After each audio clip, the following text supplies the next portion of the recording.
first it is 9:01. We want to first start off with the Grand Rapids Civic Theatre. They're announcing their 99th season. Erik Wolenberg, the executive director, joining us in studio. Thank you so much for being here. We really appreciate it. Good morning. Thank you guys so much for having me. Of course. So it's the 99th season.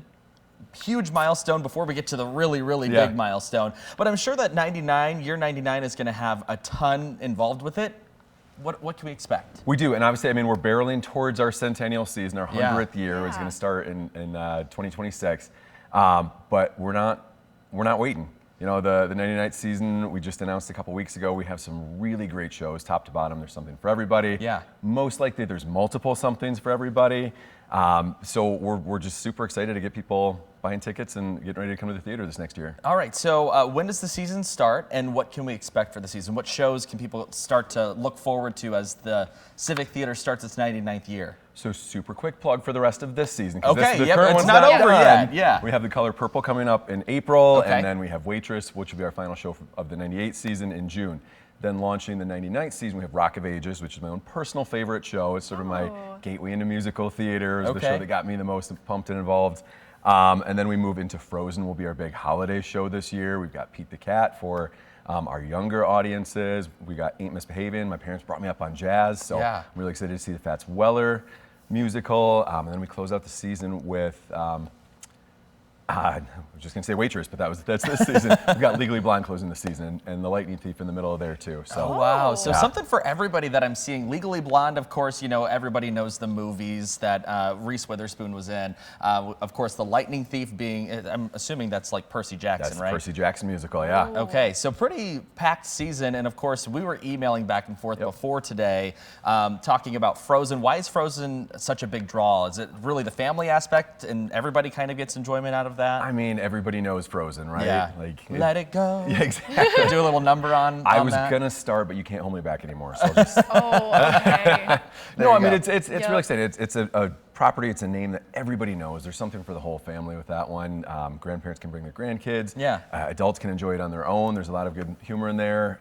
The music is phenomenal. It's a great show for everybody. Yeah, absolutely. And of course, I'm sure that comes with some fundraising goals. Of course, theater is not without the community that it serves. So can you talk about what you guys are raising funds for and what those goals might be?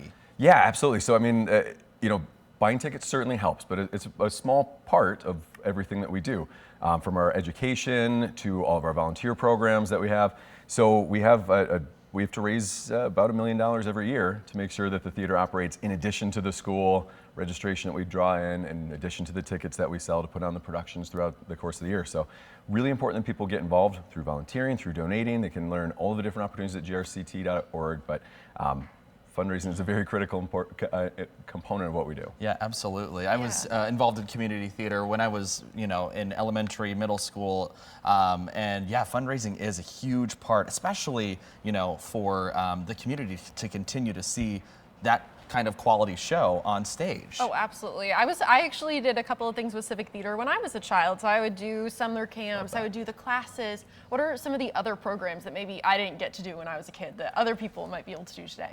Yeah, so actually one that is really exciting coming up this weekend is our performance block. So we've got 3 different plays. I'm going to get them wrong, but I know it's Annie Jr. It is Robin Hood, and then I'm blanking on the other one. But those are the kiddos who go through our class. Okay. So age 2nd grade through high school. As they're taking our courses throughout the year, they qualify for prerequisites, and they're doing a main stage show. People can buy tickets for $15 to go check out all the work that the students are doing this year.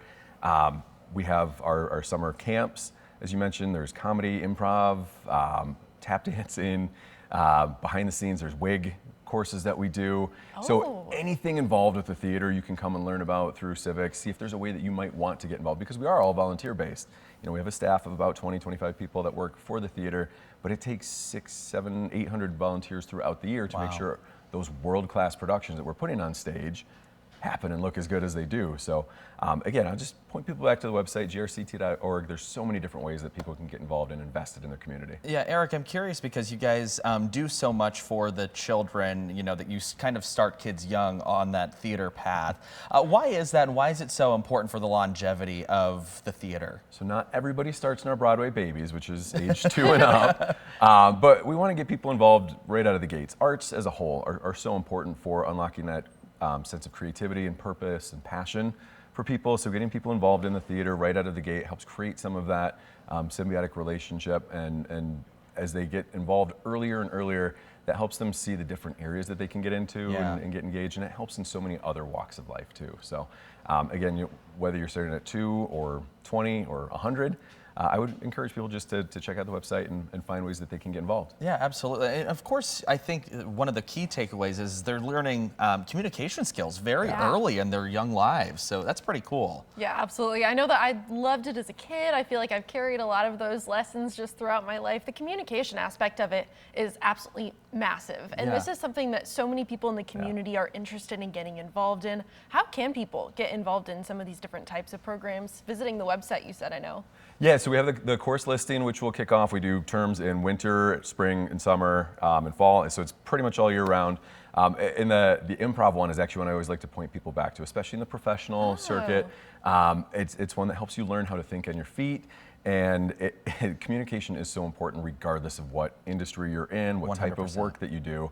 I'm somebody who, I always wanted to be on stage, but I was way too scared to ever do it. And I wish I would have learned earlier on some of the different things that you can do and some of those tactics that will help you with communication throughout your life. So again, whether you're interested in learning how to build wigs or costumes or props or be on stage, get involved, take the classes, come to a show, volunteer. There's a number of different ways that people can get involved, but we just want them there. Yeah, absolutely. So about 5 years ago, we were in the middle of the pandemic. We were getting sent home. Everybody was sitting on their couch like how we are now, except, we're not, with masks and whatnot. So 5 years later, I'm sure that you guys are dealing with some lasting effects from the pandemic. Are you guys dealing with anything or anything that you guys are looking forward to overcoming, maybe that might be a lasting effect from the pandemic? Yeah, I mean, all of the arts organizations in town and beyond West Michigan, most companies and organizations in the entertainment space are still recovering financially. Yeah. I know for us, one of the challenges, but one of the kind of fun things to figure out is how audience preferences have changed. Not only in the last 5 years, but going back a decade or two.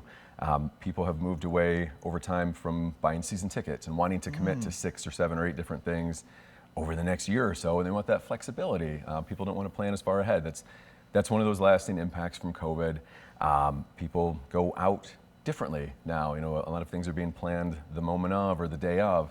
So for us, one of the fun challenges is kind of figuring out what does that next audience want? What do they want to see? What types of shows do they want to see? But then also, how are they going to buy tickets? When do they want to come? Is it a 2 o'clock on Saturday is going to be the biggest draw when it used to be a Thursday night show was the biggest thing?